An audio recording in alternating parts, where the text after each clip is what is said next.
কেউ যদি সূরা ফাতিহা একবার পাঠ করে এবং সেই সূরা ফাতিহা পাঠ করে আল্লাহর কাছে যাহা চাইবে, আল্লাহ তাকে সেই সূরা ফাতিহার বদৌলতে আল্লাহ তার সাথে সাথে দিয়ে দিবেন। প্রিয় হাজিরিন, আমি কোনো বক্তা নই যে আপনাদের সামনে ওয়াজ করব। আমি সংক্ষিপ্ত 10 থেকে 15 মিনিট আপনাদেরকে কয়েকটা কথা বলবো। আপনারা যদি এই কথাগুলো আমল করেন এবং এই কথাগুলো যদি জ্ঞানের মধ্যে আপনারা নিতে পারেন, আশা করি ইনশাল্লাহ আল্লাহ আমাদেরকে প্রত্যেকটা আমল আল্লাহ কবুল করবেন।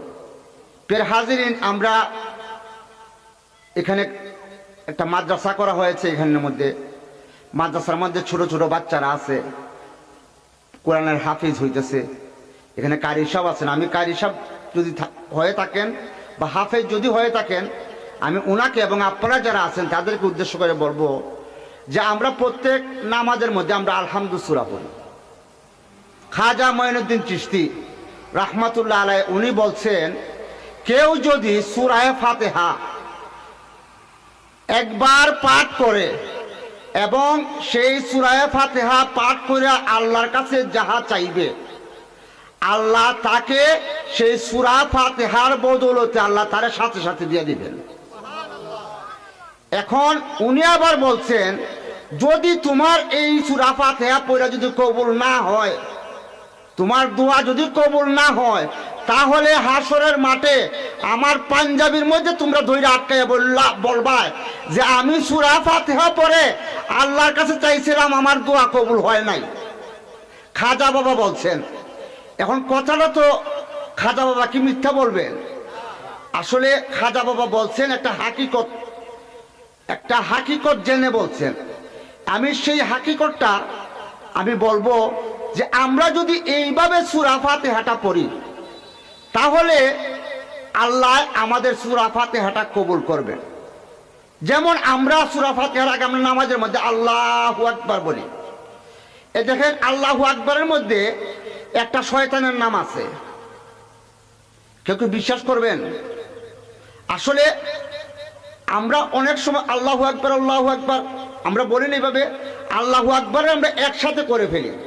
কিন্তু ওয়াক, এই যে ওয়াক শব্দটা, ওয়াক যে শব্দটা বলি, এটা আমরা চলাফেরার মধ্যে আমরা যখন বমি করি, অনেকে থু আমরা বলি না, কতটা সচরাচর কিন্তু এটা চলে।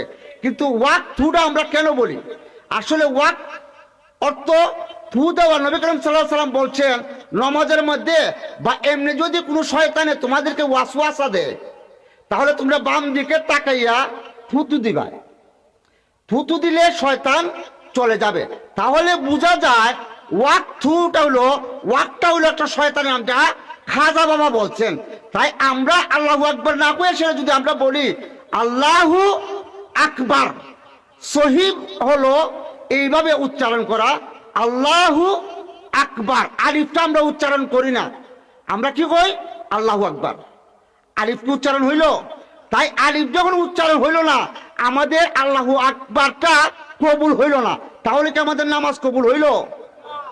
শয়তানের নাম নিলাম না। তাই আমরা কিভাবে পড়বো? আল্লাহু আকবার।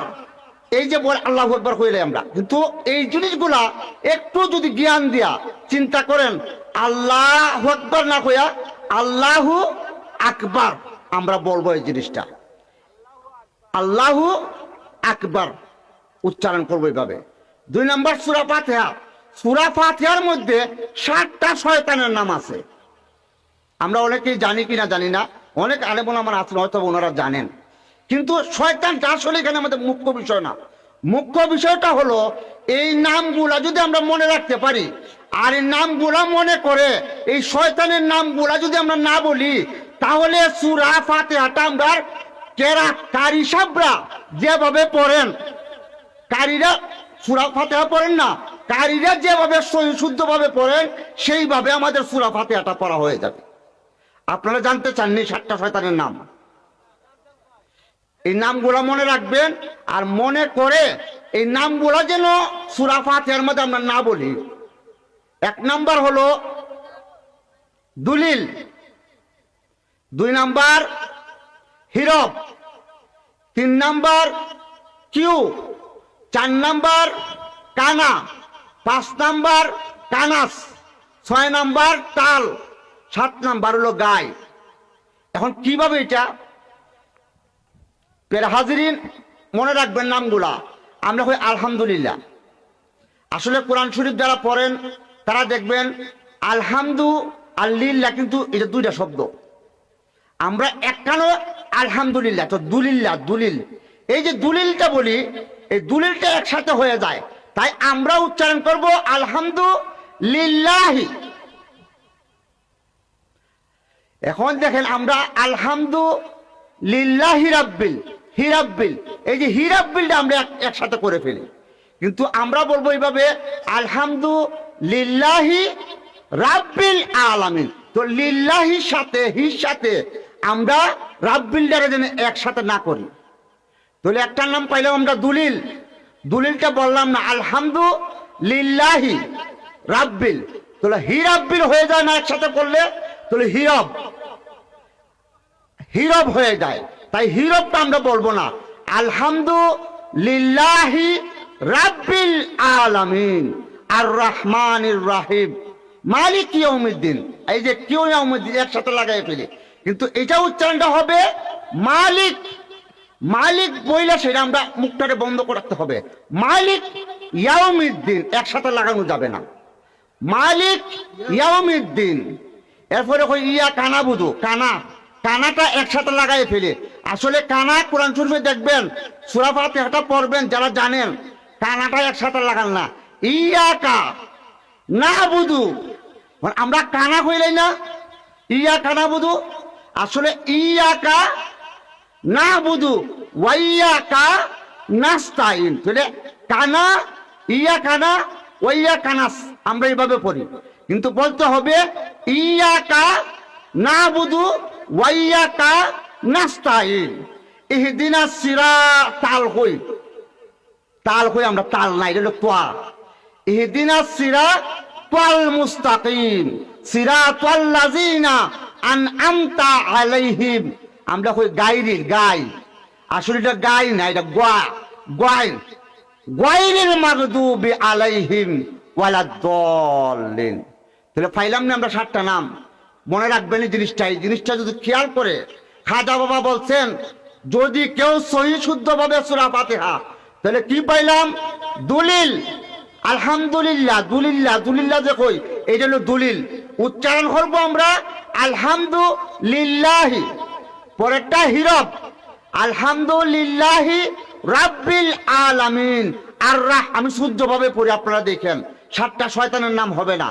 আলহামদুলিল্লাহি রাব্বিল আলামিন আর রহমানির রহিম মালিক ইয়াউমিদ্দিন ইয়াকা না'বুদু ওয়া ইয়াকা নাস্তাইন ইহদিনাস সিরাতাল মুস্তাকিম সিরাতাল লাযিনা আনআমতা আলাইহিম গায়রিল মাগদুবি আলাইহিম ওয়ালাদ-দাল্লিন।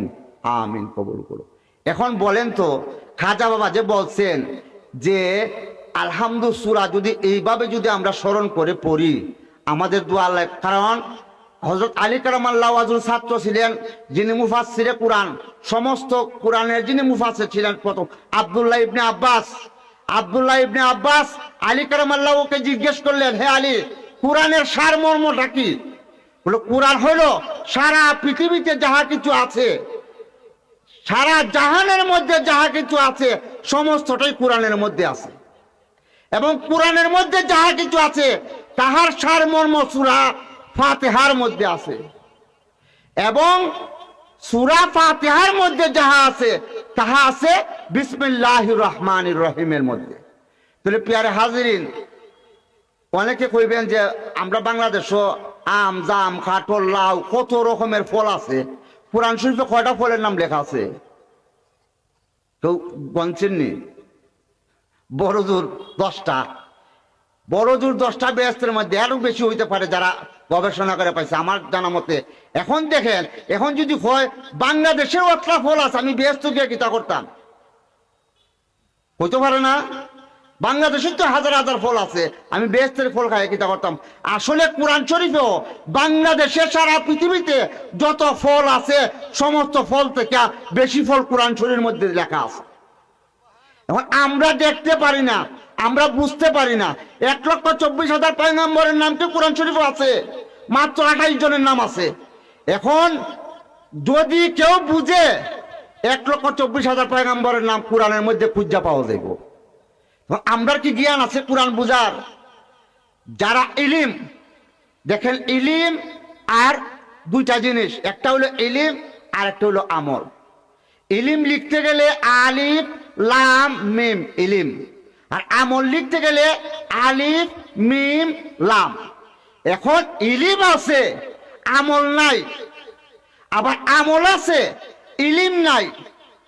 এটা হযরত আলী কারামাল্লাহু ওয়াজহু বলছেন, নফসের উরুজিয়াত, নফসকে উপরে তুলতে হইলে, আল্লাহর নৈকট্য প্রাপ্ত হইতে হইলে ইলিম আর আমল হইল দুইটা পাকা। এখন একটা পাকা আছে, ইলিম আছে, আপনার আমল নাই, আপনি উঠতে পারবেন না, আল্লাহর কাছে যাইতে পারবেন না। আবার আপনার আমল আছে, ইলিম নাই, আপনি আল্লাহর কাছে পৌঁছতে পারবেন না। তাহলে ইলিমও দরকার, আমলও দরকার। ইলিম অর্জন করে, এই যে সূরা ফাতিহাটা বললাম, খাজা মঈনুদ্দিন চিশতি বলছেন, এইগুলো হলো ইলিমের কথা। আর এই ইলিমটাকে জেনে যদি আমরা আমল করি, তাহলে আমরা দুইটা পাকা হইল না।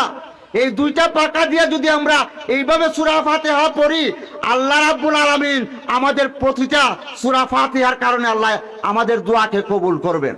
প্রিয় হাজিরিন, বাম দিকে বসে আছেন, আমি আপনাদের কাছে ক্ষমা চাচ্ছি যে আমি আসলে ওয়াজি নই, দুই একটা কথা বললাম, আপনারা আমাকে ক্ষমার দৃষ্টি দেখবেন। আজকে মাহফিল করছে বহুত কষ্ট করে, কিন্তু আজকের তারিখে আমার আরেকটা ওয়াজ ছিল, আমি বুরহানে না করছিলাম যে আমি পারবো না, তবু আছে। যাই হোক, আপনাদেরকে দেখার জন্য, আপনাদেরকে শুধু এক নজর দেখবো, দেখে আপনাদের কাছ থেকে দোয়া নিব।